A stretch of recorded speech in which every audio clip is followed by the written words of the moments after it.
Donc, la hernie discale, c'est quoi exactement?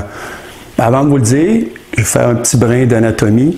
Donc, vous avez ici 2 vertèbres lombaires.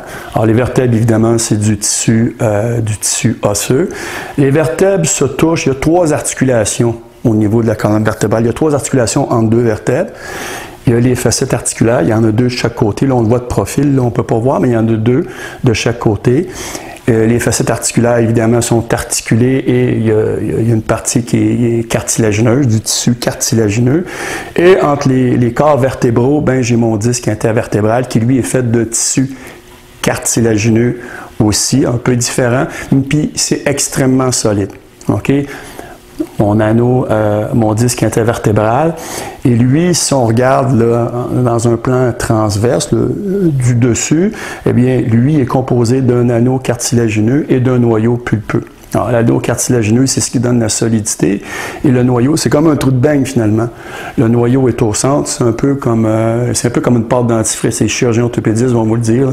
C'est un peu comme une pâte dentifrice. Et le travail du disque intervertébral, bien évidemment, c'est d'absorber les forces et surtout de répartir les forces là, lors des mouvements.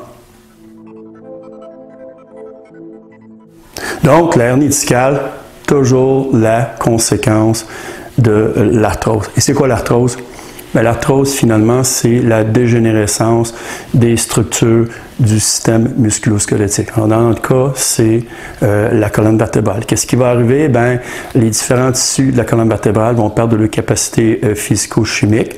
Donc, puis au niveau du disque, ce que ça va entraîner, bien, le disque aussi va dégénérer. En fait, si vous voyez dans vos résonances magnétiques ou le professionnel de santé vous en a peut-être déjà parlé, on parle de disque arthrose. Alors, la disque arthrose, c'est l'arthrose spécifique au disque intervertébral. Alors, lui, il va perdre de ses capacités, il va être moins solide si on veut. Et ce qui va arriver avec le temps, ben, il va se fissurer. Il va perdre ses capacités, il va se fissurer.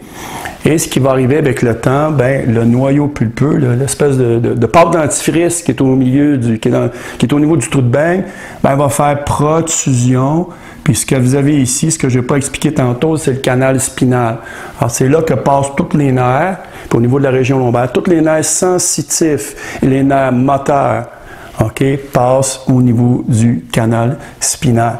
Alors le noyau pulpeux va venir faire protrusion ici, et c'est là que les douleurs vont commencer.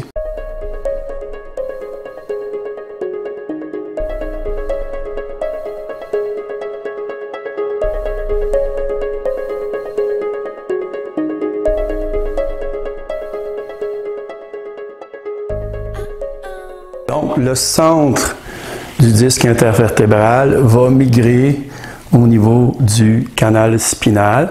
OK? Et ce qui va arriver ici, ce qui cause la douleur, c'est et c'est là que le système immunitaire de notre organisme va entrer en action. C'est-à-dire que pour le système immunitaire, OK, cette matière-là n'a pas d'affaire là.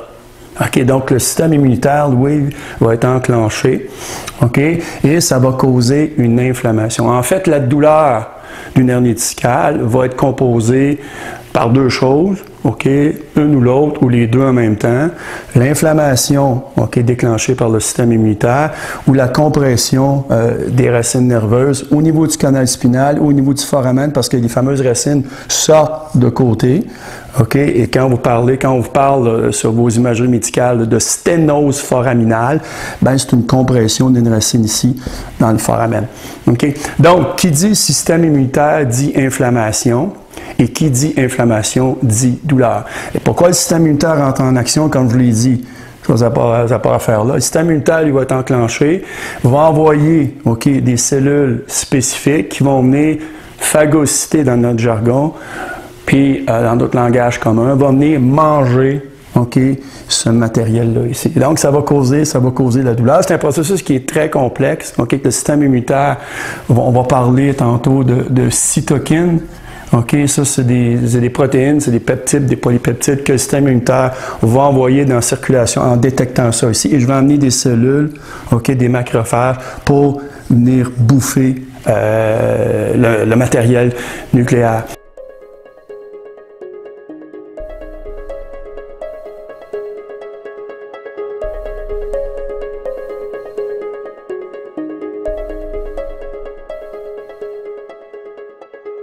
OK? D'accord. Et c'est ce qui fait en sorte qu'avec le temps, OK, et ça dépend d'une personne à l'autre, ça peut être de quelques semaines, 6 semaines, 7 semaines, ça peut aller jusqu'à 1 an et demi, parfois plus longtemps que ça, bien, éventuellement, la hernie va se résorber. Et ce que vous voyez sur l'écran, vous avez deux imageries médicales ici. Vous avez une imagerie médicale, une résonance magnétique. Alors, vous voyez d'un côté la hernie discale au début. OK? Vous voyez là, en noir, ça vient faire compression sur la racine nerveuse. Puis, à la droite, sur le petit dessin, sur l'imagerie médicale, bien, vous voyez que la hernie s'est résorbée là, en quelques mois. Donc, et la mauvaise nouvelle aussi, évidemment, l'arthrose, ça ne se renverse pas. Il n'y a pas rien qui peut renverser l'arthrose. La mauvaise nouvelle, c'est qu'une arthrose, ce que ça va faire, c'est que ça va déstabiliser l'articulation. Ça va déstabiliser les vertèbres au niveau du dos. Ça va déstabiliser le genou, l'articulation du genou quand vous avez une gonarthrose, c'est-à-dire une arthrose au genou. Ça va déstabiliser votre hanche quand vous avez une coxarthrose, une arthrose à la hanche. Et c'est pour ça que, éventuellement, les personnes qui sont sédentaires, qui ont moins grande masse musculaire, ben l'articulation va d'autant plus déstabiliser. Donc, c'est un cercle vicieux, en fait. L'arthrose déstabilise l'articulation et la déstabilisation de l'articulation, ça, ce que ça va faire, c'est que ça va accélérer l'arthrose. Donc, l'arthrose ne peut pas être renversée.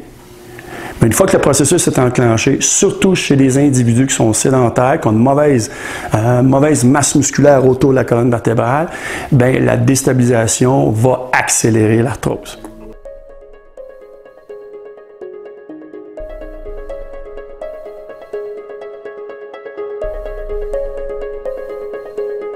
Alors qu'auparavant, on croyait qu'il fallait s'arrêter de bouger dans le cas d'un hernie discale. Maintenant, la science a démontré que c'est tout à fait le contraire. Il faut bouger, il faut s'engager dans un programme de réadaptation par l'exercice et de plus en plus, on comprend que l'exercice peut même contrecarrer les effets néfastes, surtout au niveau de la douleur pour la hernie discale. Donc, l'exercice, d'abord, les effets biomécaniques. On a vu tantôt que la hernie discale, c'est la conséquence d'une arthrose, de l'arthrose du dos. Donc, la conséquence de l'arthrose du dos et la hernie discale, ce qu'on a vu aussi, c'est que ça va déstabiliser l'articulation. Et là, on est aux prises avec un cercle vicieux. L'arthrose va déstabiliser l'articulation et la déstabilisation de l'articulation va accélérer l'arthrose. Donc, au niveau de l'exercice, on va avoir d'abord et avant tout un effet de stabilisation. On va optimiser les qualités musculaires, la force et l'endurance musculaire des muscles paravertébraux, des muscles effecteurs du rachis. Puis on va aussi optimiser la proprioception. Proprioception, qualité musculaire, c'est les deux ingrédients qu'on a besoin pour stabiliser une articulation. Number one. Ensuite, ce qui va arriver aussi, c'est que si j'augmente mes capacités maximales, je vais diminuer mes capacités, je vais diminuer mes efforts relatifs pour accomplir mes activités du quotidien. Et si je diminue mes efforts relatifs pour tout ce que je fais dans une journée, je vais diminuer par le fait même la douleur. Parce que l'effort relatif, douleur, relation directement proportionnelle. Donc, effet biomécanique. Et je vais même maintenant, on sait depuis quelques années qu'on a même un effet sur le système immunitaire.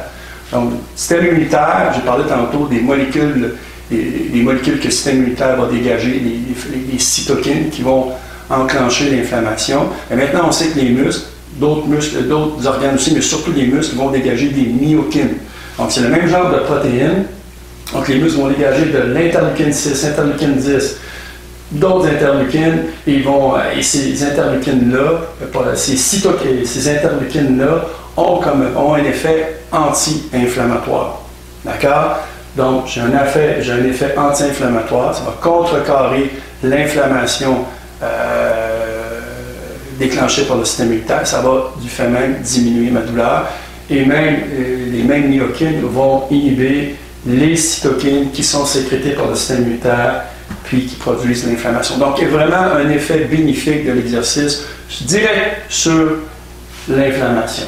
OK? Alors, tout ça à condition, évidemment, on sait, on va en reparler dans les prochaines semaines, les exercices, oui, avoir les bons exercices, mais surtout gérer la douleur à l'effort. Et ceux qui sont avec moi depuis quelques mois, quelques années, le point d'inflexion, la gestion de la douleur à l'effort, super important. Et quand bien même qu'on a les bons exercices, si on ne s'occupe pas de ça ici, ben, ça ne fonctionnera pas malheureusement.